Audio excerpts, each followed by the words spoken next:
চারিদিকে এখন যাওয়ার একটা তুফান শুরু হয়েছে। আমরা দেখলাম সাবেক রাষ্ট্রপতি আব্দুল হামিদ চলে গিয়েছেন এবং সেটা যাওয়াটা স্বাভাবিক, উনি চিকিৎসার জন্য গিয়েছেন, কিন্তু তারপরে যাওয়ার একটা হুড়োহুড়ি বোধে আছে। মুগ্ধের ভাই স্নিগ্ধ তিনি পদত্যাগ করেছেন জুলাই ফাউন্ডেশন থেকে, এটা হচ্ছে একটা যাওয়া। এবং সবচেয়ে মজা হচ্ছে আমাদের স্বরাষ্ট্র উপদেষ্টা হুমকি দিয়েছেন যে যারা আব্দুল হামিদকে যাওয়ার জন্য পথ করে দিয়েছে তাদের বিরুদ্ধে ব্যবস্থা না নেওয়া হলে উনিও চলে যাবেন। আমি প্রথমে আলহামদুলিল্লাহ বলেছিলাম, মানে এই লোকটা যদি চলে যাইতো তাহলে একটা সমস্যা হচ্ছে যে আমরা একটু কার্টুন দেখা থেকে বঞ্চিত হতাম। বাট দেশের এখন যে অবস্থা, মন মানসিকতা ভালো নেই, বাচ্চারাও আজকাল কার্টুন দেখতে চায় না। সো আমরা আর কত এই স্বরাষ্ট্র উপদেষ্টাকে দেখব।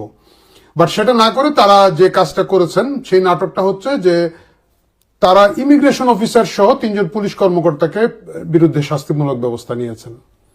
কোন যুক্তিতে কিভাবে এটা নিতে পারলেন সেটা আমি জানি না, কারণ দেশে কোনো আইন শৃঙ্খলার কিছু নাই, আইন কানুন নিয়ম নীতি কোনো কিছু নাই। যদি থাকতো, কারণ হচ্ছে সাবেক প্রেসিডেন্ট আব্দুল হামিদের বিরুদ্ধে কোনো ধরনের শাস্তিমূলক ব্যবস্থা নেওয়ার বা কোনো ধরনের তাকে দেশ থেকে নিষেধাজ্ঞা দেওয়ার কোনো আইন কোথাও নাই, কোথাও বলা হয় নাই। আদালত তাকে নিষেধাজ্ঞা দেয় নাই, সরকার তাকে নিষেধাজ্ঞা দেয় নাই। তিনি একজন সাধারণ নাগরিক এবং সাবেক রাষ্ট্রপতি হিসেবে তার যে প্রাপ্য প্রটোকল অনুযায়ী তিনি দেশ ছেড়ে যদি চলে যেতে চান, দেশের বাইরে যেতে চান, তাকে কোনো আইনে ইমিগ্রেশনের কোনো কর্মকর্তা আটকাতে পারেন না। সেই আইন অনুযায়ী কাজ করার কারণে তাদেরকে পুরস্কার করার বিপরীতে তাদেরকে তিরস্কার করা হচ্ছে, তাদেরকে শাস্তিমূলক ব্যবস্থা দেওয়া হচ্ছে। কে দিচ্ছে? স্বরাষ্ট্র উপদেষ্টা। কেন দিচ্ছে? কারণ আটকানো হলো না। আরে আটকানো যদি দরকার ছিল তো তুমি আটকালা না কেন বাবদন? তোমাদের তো সরকার, তোমাদের আইন, তোমাদের সবকিছু, তোমরাই তো করতে পারতা, করে নাই। কারণ হচ্ছে এদের একদম বিশৃঙ্খল একটা অবস্থা হচ্ছে। ফেসবুকের বাইরে আসলে কোনো সরকার নাই, সকল সরকার হচ্ছে ফেসবুকের ভিতরে। এই যখন অবস্থা, চারপাশে যখন একটা বিশৃঙ্খল অবস্থা, তখন তারা আবার নতুন করে সেই পুরনো দাবি ব্যাগ থেকে বের করে নিয়ে আসছে। কি করতে হবে? আওয়ামী লীগকে নিষিদ্ধ করতে হবে। গুড, ভালো। আওয়ামী লীগকে এখন যে নিষিদ্ধ করবে, এই দাবিটা নিয়ে কে এসেছে? আপনারা বলবেন আমি তো নাম বলতে পারি না। হাসনাত আব্দুল্লাহ, এখন আমি সঠিকভাবে নামটা বলতে পারলাম। হাসনাত আব্দুল্লাহ বেচারা এই গভীর রাতে গিয়ে যমুনাতে প্রধান উপদেষ্টার বাসভবন ঘেরাওয়ার জন্য একটা বিপ্লবী স্লোগান দিয়েছে। বিপ্লবী স্লোগান দেওয়ার পরে লোক কতজন হয়েছে? প্রথমে একটা ছবি আমি পেলাম NCP national comedy party, national citizen পার্টির পেজে। সেটা দিয়ে আমি মানুষ গুনলাম, চোখ ডললাম। তারপরে চ্যাট জিপিটি বললাম তুমি একটু গুনে দেখো তো কতজন হয়। চ্যাট জিপিটি বললো 70 থেকে 80 জন, খুব সম্ভবত, বা 80-90 জনের কথা বলেছে। তা আমার নিজের মনেই কষ্ট লাগলো যে এই 70-80 জন লোক হয়েছে। এই ছবিটা দিয়ে আমি একটা ভিডিও বানাবো, দেখতেও ভালো দেখে না। তারপরে আমি সবচেয়ে বড় যে ছবিটা অনেক ঘাটাঘাটি করে একটা পেলাম, সেই ছবিটা দিয়ে চ্যাট জিপিটিকে বললাম। চ্যাট জিপিটি বললো যে 200-এর অধিক লোক হয়েছে, 300 পর্যন্ত হতে পারে। ওকে, এখন আমার কাছে মনে হলো যে এইটুক লোক যদি হয়ে থাকে তাহলে একটা ছবি দিতেই পারি, কারণ এর বাইরে আসলে এদের তো আর কোনো লোকজন নাই। সবকিছু নিলে, সর্বশক্তি মিলে তারা 300 মতো লোক যদি আনতে পারে তাহলে তাদের নিয়ে একটা ভিডিও করা যেতে পারে। সেটা যাক, আমি মূলত যে বিষয়টা নিয়ে আলাপ করার জন্য আসলে আজকে ভেবেছিলাম যে একটা ভিডিও করব, সেটা হচ্ছে সকালে মাহফুজ আলম, যাকে আপনারা উজিরে খামোকা বলে থাকেন, সেই মাহফুজ আলম সাহেব একটা বিশাল ফেসবুক স্ট্যাটাস প্রসব করেছেন।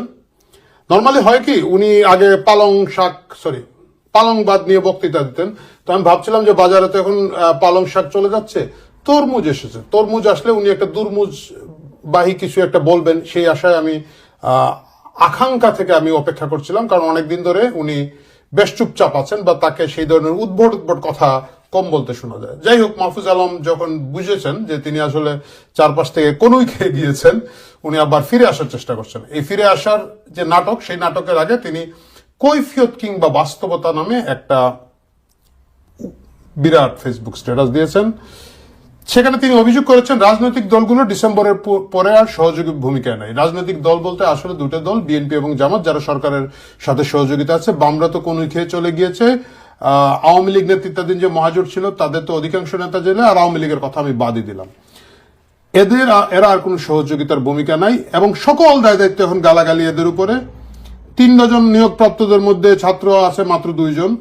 এই দাবিগুলো শুরু করেছে। মানে তার দাবিটা হচ্ছে যে ছাত্র উপদেষ্টা বাড়াতে হবে, ছাত্রদের কর্তৃত্ব বাড়াতে হবে। কেন বাড়াতে হবে? আমরা আপনারা সকলে জানি, ভাগে কম পড়ে যাচ্ছে।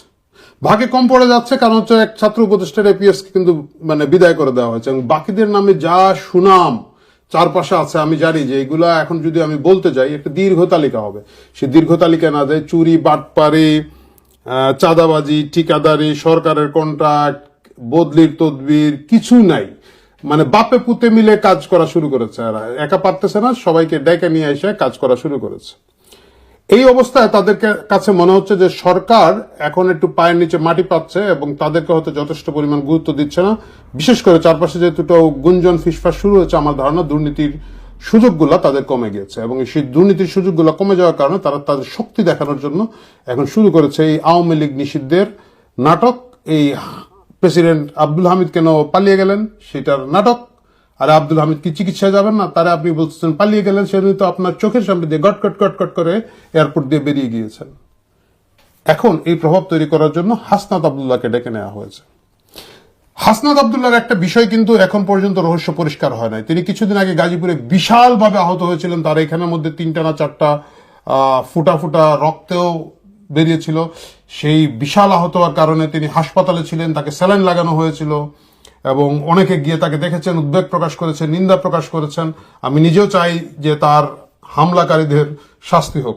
কিন্তু তিনি সেদিন কেন গাজীপুরে গিয়েছিলেন, কার সাথে মিটিং করতে গিয়েছিলেন, বিষয়টা কিন্তু খুবই রহস্যজনক। কারণ গাজীপুর হচ্ছে, যদি এনসিপির কথা বলি, গাজীপুর হচ্ছে তাদের উত্তরাঞ্চল, যেটার দায়িত্ব হচ্ছে সংগঠক হিসেবে সার্জিস আলমের। আমি জানি যে সার্জিস আলম জানতেন না, উনি ফেসবুকে বলেছেন যে হাসনাত নাকি ওইখানে আক্রান্ত হয়েছে, মানে উনি জানতেন না। গাজীপুরের যে লোকাল এনসিপির লোকজন আছেন তারা জানতেন না, গাজীপুরের পুলিশ জানতো না। বিশেষ করে যাদের নিরাপত্তার একটা ঝুঁকি থাকে, এইসব ক্ষেত্রে সাধারণত পুলিশকে জানিয়ে যাওয়া হয়, এবং আমি নিশ্চিত যে তারা যে শুধু হেলিকপ্টারে চড়ে বেড়ান তা নয়, তারা বিভিন্ন জায়গায় এটা জানিয়ে থাকেন, এবং বিভিন্ন জায়গায় আমরা দেখেছি পুলিশরা তাদেরকে স্যালুট ট্যালুট দেয়। স্থানীয় পুলিশ জানে না, স্থানীয় সংগঠক জানে না, সংগঠনের ঢাকার যারা কেন্দ্রীয় নেতা কেউ জানে না উনি রাতের বেলা ওইখানে কি করছিলেন, কার সাথে সেই মিটিং ছিল, কার সাথে সেই